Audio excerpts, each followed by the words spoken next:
Sobat Budaya, kali ini para pemirsa saya bawa ke Masjid Sultoni yang berada di Wotgaleh.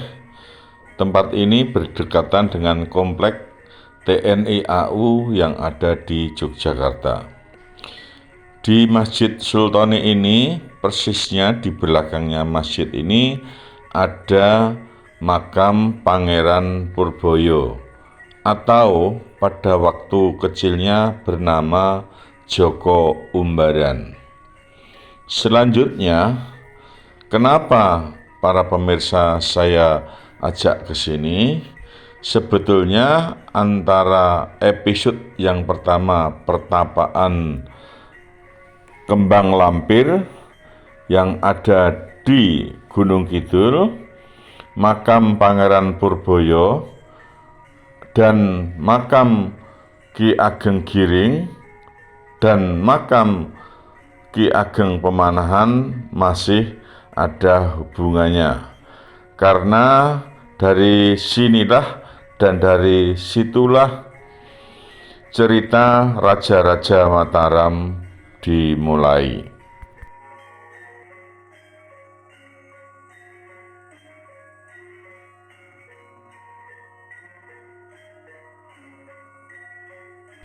Setelah terjadi kesepakatan antara Ki Ageng Giring dan Ki Ageng Pemanahan untuk raja-raja di Mataram, Ki Ageng Giring nanti akan menempati untuk raja yang ke-7.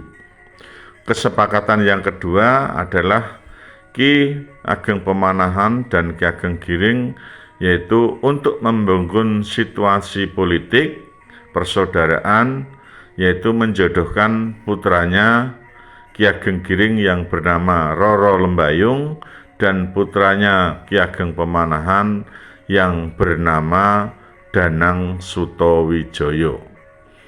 Selanjutnya, perjodohan itu menghasilkan putra yang bernama Joko Umbaran. Kenapa dinamakan Joko Umbaran? Karena semenjak hamil, Roro Lembayung dipulangkan ke desa Giring.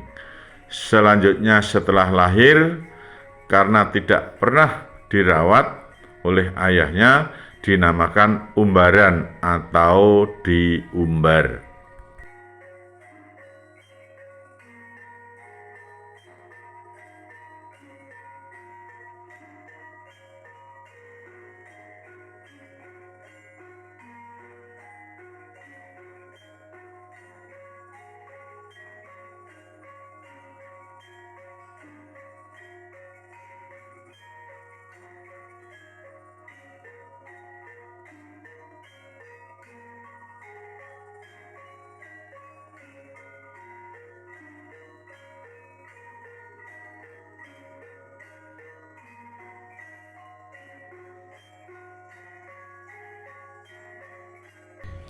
Setelah beranjak dewasa, Joko Umbaran minta kepada ibunya untuk menunjukkan sebenarnya ayahnya siapa.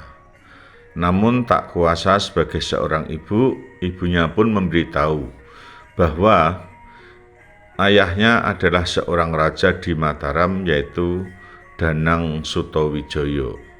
Selanjutnya, Joko Umbaran pamit untuk pergi ke Mataram menemui ayahandanya.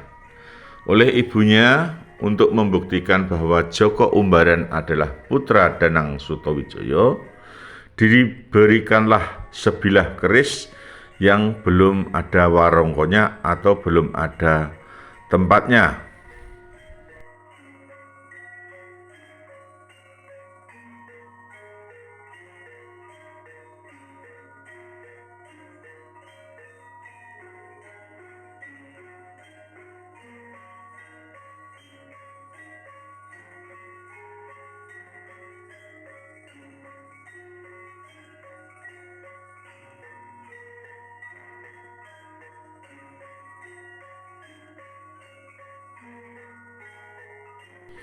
Setelah sampai di Mataram, Joko Umbaran menghadap sang raja dan menunjukkan sebilah keris. Sebilah keris tersebut langsung diteliti oleh Danang Sutawijaya. Namun tidak sampai di situ saja untuk mendapatkan pengakuan. Akhirnya Joko Umbaran harus pulang ke Dusun Giring, yaitu keris tersebut yang belum ada wadahnya harus dicarikan warongkonya dulu, yaitu sebuah kayu wandasari yang berwarna putih dan ngolet.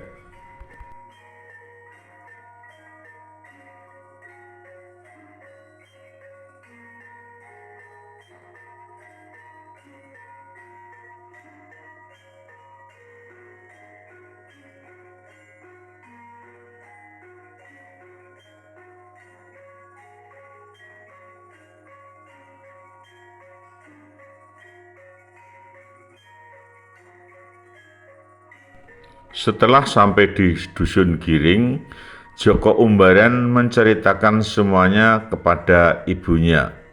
Selanjutnya ibunya mengajak Joko Umbaran ke sungai dengan maksud Roro Lembayung ingin bersuci terlebih dahulu. Setelah selesai bersuci, Roro Lembayung mengajak Joko Umbaran untuk masuk ke dalam hutan. Sebilah keris yang dipegang oleh Joko Umbaran langsung ditubruk oleh Roro Lembayung dan menancaplah keris tersebut di dada Roro Lembayung. Selanjutnya hutan tersebut dinamakan Hutan Sada, dan disitulah Roro Lembayung dikubur oleh Joko Umbaran.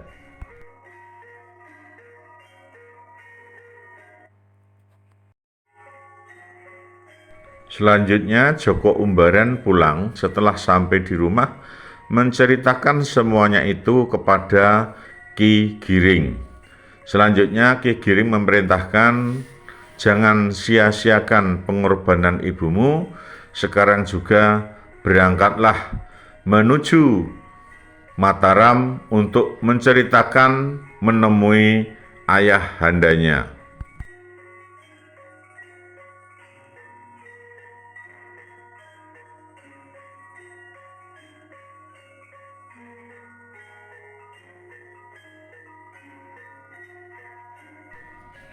Setelah sampai di Kerajaan Mataram, Joko Umbaran menceritakan semua kejadian yang dialami di Dusun Giring. Mulai saat itulah Joko Umbaran diterima oleh ayahandanya Danang Sutawijaya dan diberi gelar Pangeran Purboyo.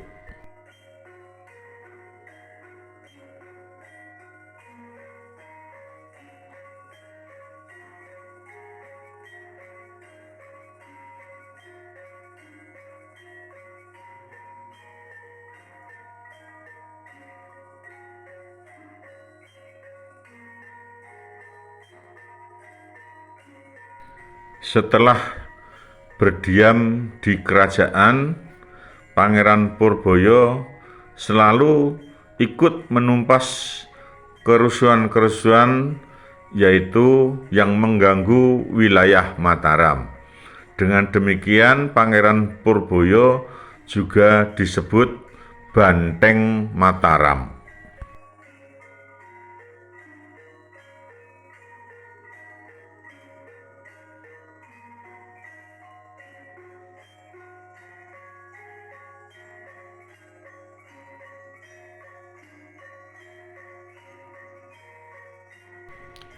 Dengan demikian selesailah sudah ziarah kami, jalan-jalan saya di makam Pangeran Purboyo.